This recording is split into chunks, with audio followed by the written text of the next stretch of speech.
If you have an Instant Pot, drop everything you're doing right now and watch this video. Hey guys, it's Jeff from Press Your Luck, but seriously, stop and watch this video. So I have a very popular video that's dedicated to show you how to get started with your Instant Pot, really showing you everything you need to know about it. In fact, many have said that I've helped them conquer their fears when it comes down to using an Instant Pot or an electric pressure cooker.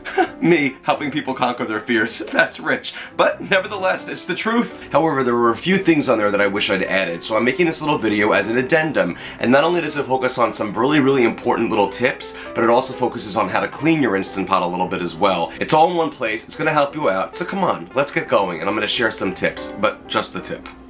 So I want to show you one of the most common and confusing errors that I've seen people do. A lot of the time people will come and hit the pressure cook or the manual button depending on their model, and as soon as they do that, they then go to this delay start button because they think they have to press that to start the process, when in reality you don't do anything. You wait about 10 seconds or so and then it's going to instantly start cooking itself. That's all you have to do. Because if I hit the pressure cook button and then I hit delay start right afterwards, what's happening is I'm basically delay starting the cook time by how many hours I say. So if I hit that now, this is going to take 6 hours before it even begins to cook. Do you understand?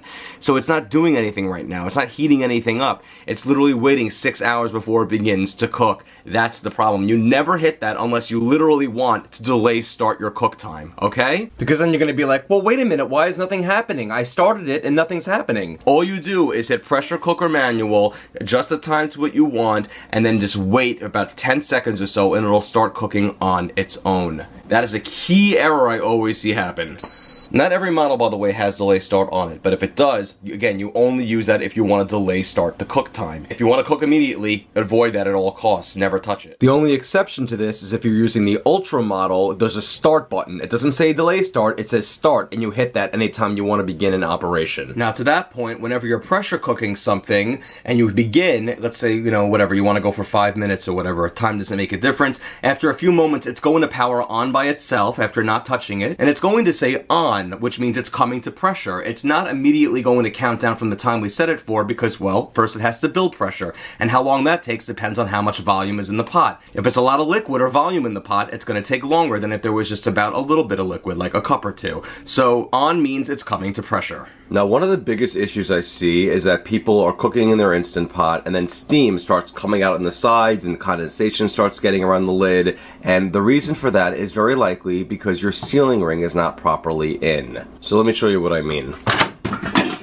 Okay, so here's the underside of our lid, and now this right over here around the perimeter is the sealing ring or the gasket. It's made of silicone, it comes with the pot, and it's 100% necessary for a pot to come to pressure for it to be in proper place. Now you'll see around the perimeter there's this little metal groove here that's going into a notch to hold the ring in place. So it just as easily comes right out. Do you see that? And that's going to be important every so often to take out of there and to clean. You see how there could be some grease or things of that nature stuck inside of the groove? We want to make sure we can get that out of there and get it nice and clean. And one of the best ways of doing that is to get one of these tiny little paintbrush thingies that you can get at hardware stores. You see these things right here, like this size, are like super cheap, under $1, and you can just put it inside the groove, you can dampen it, and then you just drag it along and then make it clean itself out by doing that. It's the easiest thing in the world to do. It takes really no time at all. Get all that grease out of the groove. Any spices from before. And we are looking so much better than we were before already. Look at that. And because the ring is made out of silicone, it's going to retain a lot of the scents that you used when it was cooking. So if you were cooking chili in there, it might still smell like chili. If you were cooking chicken, it might smell like chicken. But the point is, you can easily clean this, and I'll show you how. First of all, like I said before, for everything to come to pressure properly, we need to make sure that our sealing ring is properly within the metal groove here. Otherwise, it's not going to seal properly.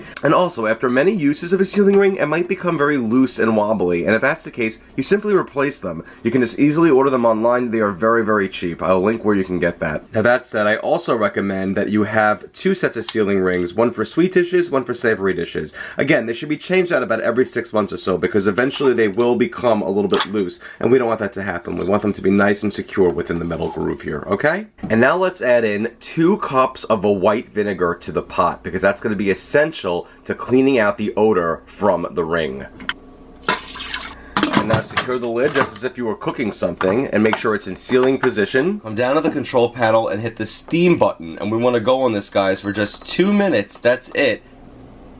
It's time to do a quick release. And our pin just dropped, so let's take our lid off. Okay, and now carefully just take the ring out, set it on a plate, open up a window, and then literally place it outside. After you steam cleaned it with the vinegar, nothing like outdoor air will make this thing smell fresh and new. Trust me on this. And if you don't live in an apartment, hang it on a clothesline for all I care. It doesn't make any difference. Just outside air is the best thing for it. And leave it out there for about 6 to 12 hours. And then after you take it back in, give it a sniff. Smells like fresh air, nice and new. And then make sure you securely put it back in the grooves. This metal grooving here, it has to be securely in here, otherwise it won't properly come to pressure. That is so key, I can't even begin to tell you. This sealing ring, without it properly in place, nothing's gonna come to pressure properly. Just know that. Alright, moving on. Do you ever get a little bit miffed about how the inside of your shiny liner pot doesn't, well, become so shiny anymore? You get a little bit of blotches in here no matter how much you clean. Well, guys, the answer is very, very simple. Barkeeper's friend will be your best friend, and here's how it works. Simply put your pot in the sink, give it a little bit of water in there, just rinse it around as your voice cracks, and then dump it out. Take some of the Barkeeper's Friend, I use the powder one, and just sprinkle a little bit in there. Not a ton, just a little bit, just like that. And then get a sponge, and then just move it around in there. Whoosh it around, just be a little bit light with it, be gentle. Alright, and now let it rest in there for 1 minute. And by the way, in case you were worrying about this stuff, it's 100% safe for cookware, so don't worry about that. Okay, and after a minute of it sitting there, let's turn on the water and rinse it out. And look at how shiny this is, guys. I mean, seriously, guys, look at this. Just like new, so shiny, so sparkly, I could basically see my reflection in it, and it's shining like the top of the Chrysler building. Miss Hannigan will be so proud. Simple, amazing tip to making your pot shine like new. Barkeeper's Friend. So as you use your Instant Pot often, you'll notice that it's inevitable that a bunch of little crumbs and sometimes some gunk might get under this little lip here where the lid latches onto, and it might be difficult to clean. But guys, remember that little sponge brush I used to clean the silicone ring's groove? This little thing right here, it's going to be amazing over here as well. Look at this, it's going to go right underneath. I just suggest using two for this. One that we wet and dampen in here to clean it out, and one that's dry so we can give it a nice dry swoop at the very end. It's going to get all of the gunk out super easily and super efficiently.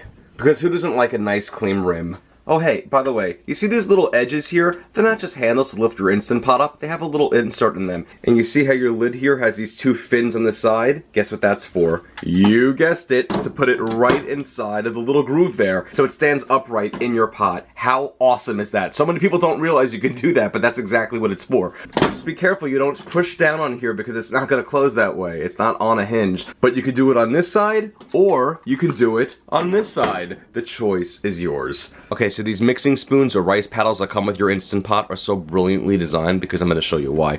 Look at how it rests on the surface, guys, with the edge of the spoon here not touching your working surface at all. So if you have chili or something on there, it's not going to drip on because it's totally levitating from the actual work surface. But also, look at the back of this spoon, guys. Guess what this is for? No, it's not to blow bubbles, but it's actually to latch onto the sealing and venting nozzle where if you're afraid to touch it with your hand directly, you can simply just put the little latch through the hole and then pull it towards you so the steam will release that way. It's that simple and brilliant. To that point, a lot of people don't realize when you get a brand new Instant Pot, the button screen, sometimes it gets like, oh no, I got scratches on it, I scuffed it, oh no, it's all ruined. Guess what, guys? This little thing in the corner, it's a little tape, it's protected, and it peels right off. Brand new. And did you ever go to your Instant Pot and start pushing the buttons when it's plugged into the wall and be like, what's going on here? It's plugged in the wall, nothing's going on? Well, guess what, guys? Give it a turn around because sometimes the plug can be loose and wobbly in the back. Make sure it's always pushed in directly, and that typically will fix the problem. It'll save a load of headaches and head scratching and doing all this unnecessary research, and maybe even making a call to customer care. Just check the back and make sure it's firmly plugged in. Trust me on that. And there you have it, guys. Some tips for you to get going along the way. I hope that answers answer some questions. And if you have any other ones, feel free to just message me on Facebook. You can go to my Facebook page, facebook.com/PressureLuckCooking. Like the page. Anytime a new video comes out, whether it be a tip video like this or a new recipe, you'll know. Anytime there's a sale on an item, I like to post it there too, as well as some tips. For all of my recipes, they're all easily in one place at PressureLuckCooking.com, all neatly organized. You can find anything, and they are growing by the week. I just have more and more coming, something for everyone. So definitely check that out. And of course, subscribe to me on YouTube, Pinterest, Instagram, and Twitter at Pressure Luck. Thank you so much again, guys. And for a more in-depth video of the entire way to operate your Instant Pot, check out my Getting Started with the Instant Pot video, which I'll link in the video description. I thank you so much for your viewership, and have some fun cooking. There's no pressure whatsoever.